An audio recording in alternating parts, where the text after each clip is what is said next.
Bonjour, aujourd'hui nous allons voir le phénomène physico-chimique que l'on trouve dans les mousses protéiques, à savoir le foisonnement. Pour qu'il y ait une formation d'une mousse protéique, nous avons besoin de trois facteurs.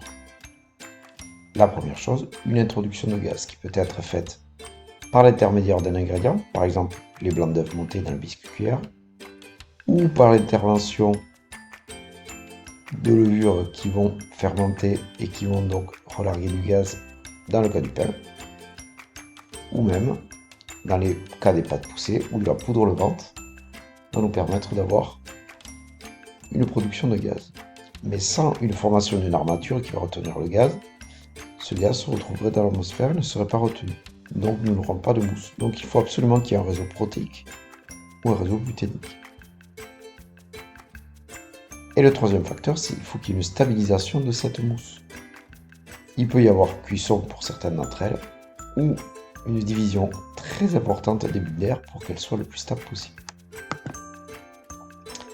Comment se forment les mousses protéiques? On va prendre aujourd'hui le cas de blanc d'œuf monté. Un blanc d'œuf, c'est 85% d'eau, 15% de protéines. Et généralement, c'est de l'ovo lumineux que nous avons dans ces protéines de blanc d'œuf. À l'état naturel, les protéines de blanc d'œuf sont des pelotes qui sont vraiment complètement recroquevillées sur elles-mêmes parce que à l'intérieur, il y a une partie qui est hydrophobe, donc qui n'aime pas l'eau, et à l'extérieur une partie hydrophile. Dès que l'on commence à agiter, les liaisons chimiques se brisent et les protéines commencent à se dérouler. Donc notre pelote de laine se déroule. Quand des bulles d'air commencent à apparaître, la partie hydrophobe des protéines, qui ne veut pas être en contact avec l'eau, va tout faire pour trouver un autre élément auquel s'associer. Et donc nous allons avoir les parties hydrophobes des protéines qui vont s'entourer autour de bulles d'air. Si on continue à fouetter et à avoir de l'agitation mécanique,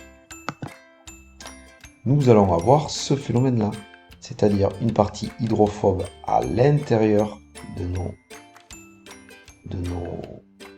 petites bulles, la partie hydrophile qui va se retrouver à l'extérieur, et l'air qui sera emprisonné.